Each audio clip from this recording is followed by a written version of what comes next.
ang 200 pesos po ng bansang Colombia.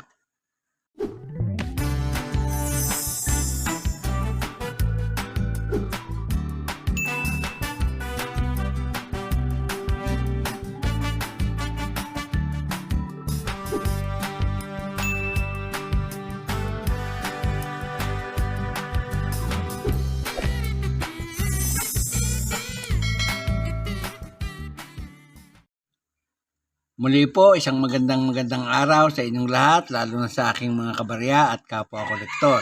Sa lahat ng senior citizen at mga silent viewer, maging sa mga kaibigan natin dyan, magandang araw po. Ngayon pong araw, may barya po tayo dito sa ating harapan. Ang 200 pesos ng bansang Colombia. Pag-usapan po natin. Sa obverse na bahagi po ng baryang ito, makikita natin ang kanyang denomination sa bandang gitna. Ayun po, sulat 200 pesos. Tapos may script na nakapalibot sa kanya, ang Republica de Colombia. Yan po ang nakasulat. Sa bandang ilalim naman, yung kanyang petsa ng pagkakagawa. 1994. Yan po. Makikita niyo, maganda rin ang design ng kanilang mga barya. Sapagkat ito ay inukit o dinisign ni Deacon Castro. Sa reverse na bahagi naman, yan makikita natin ang isang emblem na kung tawagin ay Kimbaya, spindle wheel. Yan po ang nakasulat at may design na 4 na ulo ng ibon. Makikita ninyo. Sa bawat sulok ay merong 4 na ulo ng ibon. Yan po ang design ng kanilang Kimbaya spindle wing. Yan po. Kung titignan man natin ang edge niya, yan po, may mga security measure para hindi po mapeke yung kanilang pera. Yan. Makikita nyo mabuti. Nakalagay Kimbaya. Ayan po. Tapos may 5 star. At yung kanilang denomination na 200. Yan po ang nakalagay sa edge niya. Yung pong coins na yan ay ginalawa mismo sa kanilang bansa. Doon sa Fabrica de Moneda de Ibagué. Yan po, sa Colombia.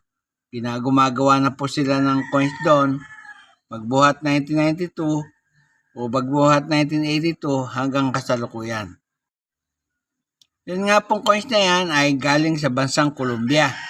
Ang period po ay Republic, magbuhat 1886 hanggang sa kasalukuyan. Ang type po ay standard circulation coin. Nag-umpisa po ang coins na yan noong 1994 hanggang 2012. Ang value po, 200 pesos. Kung ikukumpara po natin sa Philippine peso, nagkakalaga po ng 2 pesos 86 centavos po yan. Ang currency po nila ay peso. Nag-umpisa po ng 1847 hanggang sa kasalukuyan. Nickel brass po ang posisyon niyan. Tumitimbang po ng 7.08 grams at may diameter na 24.4 mm. Ang kapal naman po, 1.7 mm. Yan. Makikita nyo ang hubog niya, bilog. Milled ang technique na ginamit at coin alignment ang orientation. May number po yan na 1051 at reference number na KM number 287, school number 113. Yan po. Sa panahon po ng pag-iiral ng barya na yan noong 1994, ang presidente po ng Colombia ay si Ernesto Samper Pizano na ipinanganak noong August 3, 1950. Nagsilbi po siya bilang presidente ng Colombia noong 1994 hanggang 1998. Alamin naman natin ang presyo niya dito sa numista. Dito po sa numista, lahat ng taon na umiiral hanggang 2012 ay may mga presyo na po.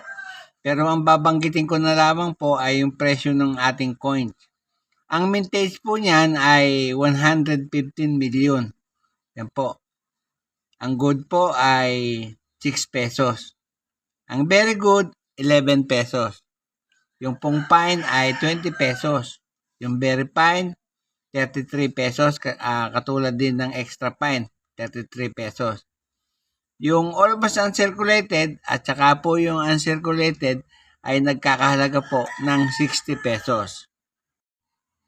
Dito naman po sa eBay, may tatlong presyo niya.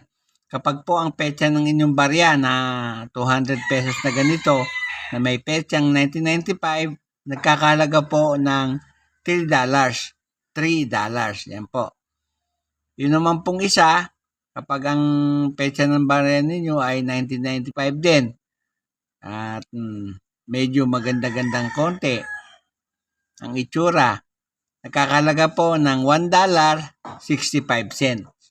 At saka yung pinakamababa, ito, yung kamukha ng ating barya, 1994, nagkakalaga po ng 0.99 cents. Sa dollar po yan, dollar cents. Yan po.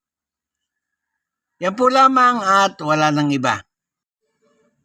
At bago po ako magtapos sa aking content ngayong araw, nais ko po muli kayong pasalamatan sa inyong walang sawang panonood sa aking video.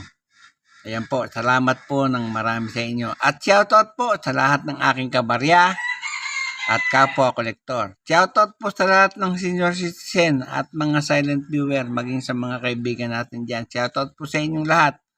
Walang tigil at walang sawa po ako nagpapasalamat sa inyong lahat, sa inyong walang sawang pagtangkilik at panonood sa aking mga content. Salamat po ng marami sa inyo. At sa huli ay masabi kong mabuhay tayong lahat.